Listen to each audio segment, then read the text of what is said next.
Aj dnešná tlačovka na úrade vlády potvrdila, že ako sa hovorí, reči sa hovoria, chlieb sa je. Pretože opakovane sme upozorňovali na to, že na Slovensku máme skvelé zákony. Určite to potvrdí aj OECD, aj Európska únia a všetci naši medzinárodní partneri. Ale ako to vyzerá v praxi? Ako vyzerá napríklad ochrana oznamovateľov v praxi? Spomeňme si na bývalú zamestnankyňu Ministerstva zahraničných vecí, pani Hlávkovú, ktorá keď upozornila na podivné obstarávanie, tak sa jej vyhrážali trestným oznámením. Spomeňme si na pracovníčky ústredia práce, ktoré upozorňovali na to, čo sa deje v zariadení Čistý deň. Skončili na ulici. Spomeňme si na Ota Žarnaja na škole, kde učil, spomeňme si na pána Mičovského v štátnych lesoch a takto by sme mohli rád za radom pokračovať. Kde bol Robert Fico, keď sa týmto ľuďom diala nejaká krivda? Asi tam, kde počas dnešnej tlačovky. Nikto nevie a ani jeho hovorkyňa to nechce verejnosti prezradiť. Takže to je skutočná vizitka Roberta Fica a k samotnej správe OECD povie viac Veronika Remišová.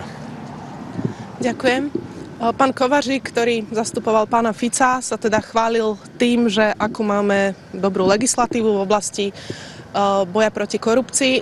Na jeho mieste ja by som sa tým nechválila, pretože to dokazuje len jednu jedinú vec, že zákony máme veľmi dobré, ale korupcia u nás stále je. To znamená, že chyba je niekde inde.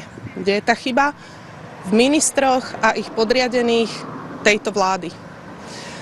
Pán Kovařík hovoril teda o zmenách nejakých kozmetických v legislatíve. Tá legislatíva je teda rámec, čo vláda na svoju prácu má, ale zabudli sa pochváliť aj hodnotením OECD, ktoré bolo v inej správe, ktorá ale vyšla tiež tento týždeň, ktorá tiež hovorila o korupcii.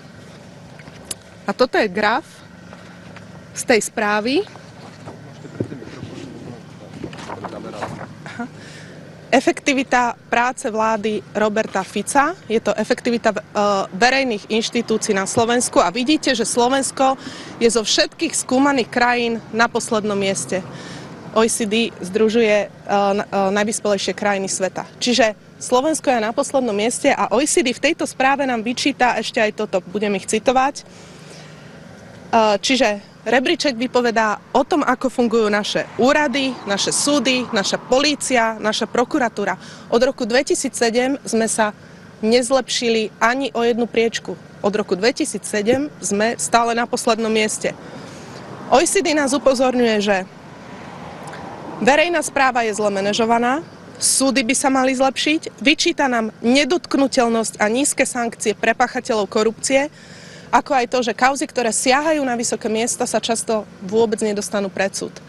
Čiže spoločne s kolegom Gáborom Grendelom vyzývame pána Fica, aby si analýzy OECD zobral k srdcu, nie len tie, čo sa mu hodia, ale všetky analýzy OECD, a aby dbal o to, aby sa zákony nielen písali, ale aby sa aj dodržiavali. A hlavne, aby ich dodržiavali všetci. Nie len obyčajní ľudia, ale aby ich dodržiavali aj tí naši ľudia, aby spravodlivosť a rovnosť pred zákonom platila pre každého.